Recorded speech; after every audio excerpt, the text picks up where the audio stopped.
Hey everyone, good morning, good afternoon, good evening, happy time of day wherever it is you are in the world right now.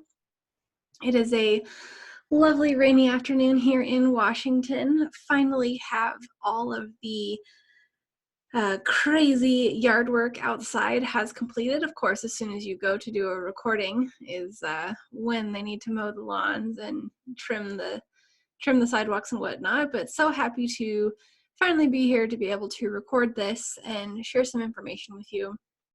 Thought this was a really important topic, slightly side different from our usual content of social media or digital marketing in general, but for a business, especially an online business, this is a really, really important topic. And as more and more businesses are coming online and moving to have their operations online, one of the things we need to talk about is how do you maintain good client communication? And what do I mean by that? So with your clients, your customers, when they'd come into your shop or they'd come into your office previously, it would be a very different conversation when you have somebody, or it's a very different interaction, I should say, when you're able to sit there and shake somebody's hand and look them eye to eye, have a full conversation, do the work in person, and or they're able to touch the actual products and to try on the actual clothes. And when you shift this online, the experience changes, but you want to keep that same value there, those same premise of what they're experiencing. You know, they shake your hand and look you in the eye and have that conversation with you because they want to know who you are and trust you as a person. How can you provide that online? When people come in, they want to browse through the products, look through the shelves, sift through various items, be able to look at what you have to offer and what it does, what the product can do. How do you move that online? Can you take a video of it and show a demonstration? Think about the photos you see for clothing stores, for example. What is the difference between a clothing store that just has, a shirt that's hanging on a hanger on a rack and sends a picture versus somebody who is actually wearing the shirt and showing it off and demonstrating it, or a video of them moving around? That really helps you get an idea of it a little bit better. So let's talk a little bit more about making sure your clients and your customers really understand what you're doing when you transfer to that online space of business. This is important whether you've been online before or if you are used to working out of a brick and mortar and now you are working a lot more online. So previously, when you've purchased a product or service, you really know exactly what you get, exactly what you're going to receive. Especially when you buy something off Amazon, you have a pretty good idea of what's going to show up. Especially, or for example, when you buy something like a cell phone, you know you're going to receive a piece of equipment that's going to allow you to make phone calls and take photos and browse the web. When you're paying for your car to be serviced, for example, you know that you're going to receive an oil change, and they're probably going to check your air filter, put air in your tires, maybe rotate your tires. You know what that service is, you know what the function of those products are. It's very straightforward. Now, if your company doesn't necessarily have a product or service that's that well known or that straightforward, how are you still going to communicate those same values? You've probably heard the saying, everyone loves to buy, but nobody wants to be sold to.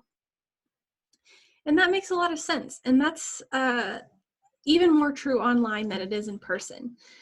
When you're walking around the mall and the kiosks and you have those people who are handing you samples and wanting to give you demonstrations of their products, that can get really annoying, especially when you're in a hurry. And when you're online and you're just getting bombarded with all this messaging and these pop-ups for people asking you to buy something from them or give them something, that can get really annoying too.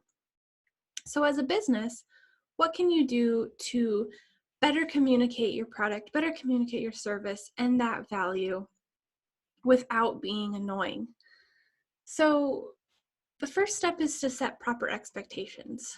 Now, thinking about a cell phone store, think about walking into a store when you're going to purchase a cell phone. What is that like? Regardless of what company you go into, it's a pretty similar experience. There's lots of cell phones on the wall. You have a person that'll probably come over and add your name to a list and then help you with something. You can test out, you can demo the products a little bit, get set up with a service plan. You know how that works. Now take a moment here and think about what that's like online. Have you ever purchased a piece of technology or cell phone, laptop online? Now, companies like Apple are really smart about this. Think about what it's like to go into an Apple store. You get to test out the different types of phones that they have, test out the different laptops. It has those same color schemes, the same shapes, and that branding is the same on their website. Their website communicates that same experience. So, what can you do if you're offering a product or a service that's not as common as a cell phone and you're not as widespread as Apple? Well, you can take those same ideas and apply them to your business.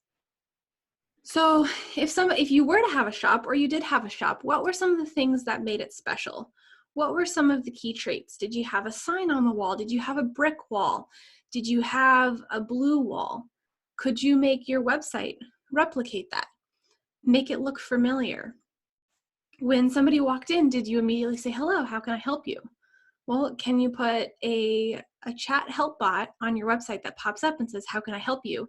And whenever someone asks a question, it pings you on your phone and you can respond. These are all elements of how you can transfer those client expectations or those customer expectations from a physical realm to a virtual realm. And this is really, really important because it's really easy for somebody to pop down to a store and remember who you are and know that you're there and have that conversation. But when you're online, you also have so many other distractions. Somebody might get a phone call while they're surfing on their phone, or they'll be on their Facebook and looking at pictures of their friends and what they're up to. And there's lots of things that happen online that are distracting versus when somebody's standing in your store. Granted, there are still distractions there, but they're still in your store. So you want to be able to make sure that you're communicating very clearly that same messaging online.